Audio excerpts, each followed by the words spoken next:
तुमच्यापैकी अनेक जण बसने प्रवास करत असेल, पण बसने प्रवास करताना सगळ्यात जास्त जर काही कंटाळवाणं असेल ना, तर ते म्हणजे त्या बसची वाट बघणं. पण आज मी जर तुम्हाला असं म्हटलं, की असं एखादा बस स्टॉप आहे, की जिथे तुम्हाला बस कधी येणार, कुठून येणार, किती वेळात येणार, हे आधीच सांगितलं तर. नमस्कार, मी राजश्री वाघमारे आणि भीर भीर भ्रमंती या आपल्या विशेष कार्यक्रमात तुमचं खूप खूप स्वागत आहे. खरं तर मी आज आली आहे मुंबईच्या एका बस स्टॉपला. म्हणजे तो बस स्टॉप आता सध्या डिजिटल झालाय आणि तो बस स्टॉप आहे नेहरू तारांगणाचा. आता हा बस स्टॉप कसा आहे, इथे काय नवीन आहे आणि मी असं का म्हटलं की इथे तुम्हाला आधीच कळतं की बस कुठली आहे कुठे नाही ते. चला मग आपण जाऊयात आणि पाहूया.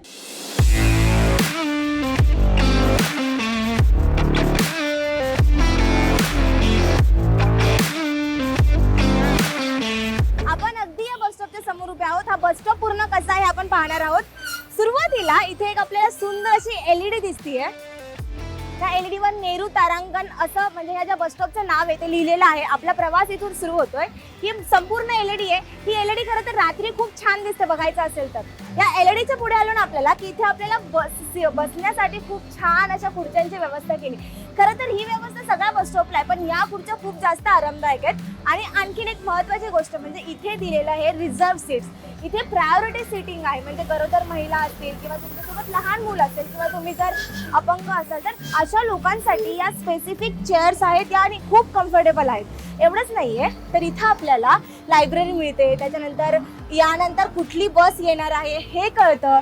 त्यानंतर आपलं स्मार्ट डिव्हाइस चार्ज करायचं हे मी तुम्हाला पुढे सांगणारच आहे. तर ही पूर्ण सीटिंग अरेंजमेंट आहे. ही पूर्ण सीटिंग अरेंजमेंट पाहिल्यानंतर सगळ्यात महत्त्वाचं आणि सगळ्यात जे काही भारी आहे ते म्हणजे लायब्ररी.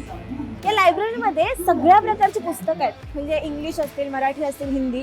तुम्हाला इथे बसून कंटाळा आलाय, खूप खूप जास्त बोर झालाय, काहीतरी करायचंय आणि फोन कंटाळा आलाय फोन बघून, मग हे पुस्तकं वाचा.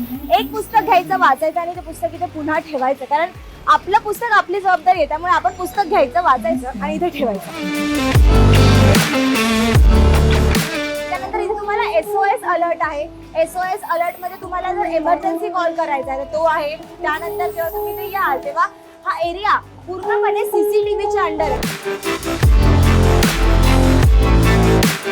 इथे आपल्याला C टाईप मोबाईल असेल तुमचा, साधा असेल किंवा तुमचा आयफोन असेल किंवा तुम्हाला लॅपटॉप चार्ज करायचा असेल, ह्या सगळ्या गोष्टी तुम्ही इथे चार्ज करू शकता. हा चार्जिंग पॉईंट आहे. त्यानंतर वरच्या बाजूला आपत्कालीन संपर्क क्रमांक दिलेत. म्हणजे तुम्ही जर मुलांसाठी असेल किंवा महिला संरक्षणासाठी असेल किंवा मग बचाव रेस्क्यू असेल, रुग्णवाहिका असेल, पोलीस असतील, असे सगळे नंबर दिलेत की तुम्ही कॉल करू शकता आणि डिरेक्टली त्यांच्याशी बोलू शकता. त्यानंतर इथे एक QR कोड आहे. आता QR कोड एक्झॅक्टली काय, तर तुम्ही या भिंतींवर पाहिलं तर ही काचेचे ग्लास आहेत. त्या काचेच्या ग्लासवर काही अलर्ट दिलेले आहेत. म्हणजे SOS अलर्ट असेल, त्यानंतर तुमचं CCTV असेल, ज्या महत्त्वाच्या गोष्टी आहेत त्या सगळ्या इथे. म्हणजे पुढची बस कुठली येणार हे सुद्धा तुम्हाला जर तुम्ही हे स्कॅन केलं मोबाईल तर तुम्हाला इथे दिसू शकेल. त्यानंतर सगळ्यात क्यूट आणि सगळ्यात छान म्हणजे हा पोस्ट बॉक्स आहे. तुम्ही तुमच्या लव्ह वनसाठी इथून लेटर टाकू शकता आणि त्या लव्ह वनच्या घरी हे तुमचं लेटर जाऊ शकतं. आणि आणखीन एक महत्त्वाचं ते म्हणजे वरती दिलेले आहेत आपल्याला या इथे कुठल्या बसेस थांबतात त्यांचे नंबर्स आपल्याला इथं वरती दिलेले आहेत. जर तुम्हाला माहिती नसेल की अरे इथे कुठली बस थांबते तर इथे यायचं, सगळे नंबर्स बघायचे. इंग्रजीमध्ये आणि मराठीमध्ये दोन्हीमध्ये दिलेले आहेत. त्यामुळे हे नंबर बघायचे आणि छानपैकी आपल्या बसचा प्रवास करायचा.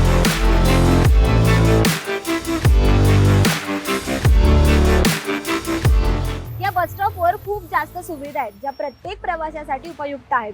तुम्ही जर खूप हौशी असाल ना आणि तुम्हाला हा बस स्टॉप बघायचा असेल तर इथे नक्की या. तुम्ही वरळीला उतरा आणि वरळीला उतरल्यानंतर नेहरू तारांगणाच्या बस स्टॉपला भेट द्या. आम्ही तुमच्यासाठी आणखीन असे नवनवीन व्हिडिओ घेऊन येणार आहोत. आणखी नवीन प्लेसेस एक्सप्लोर करणार आहोत.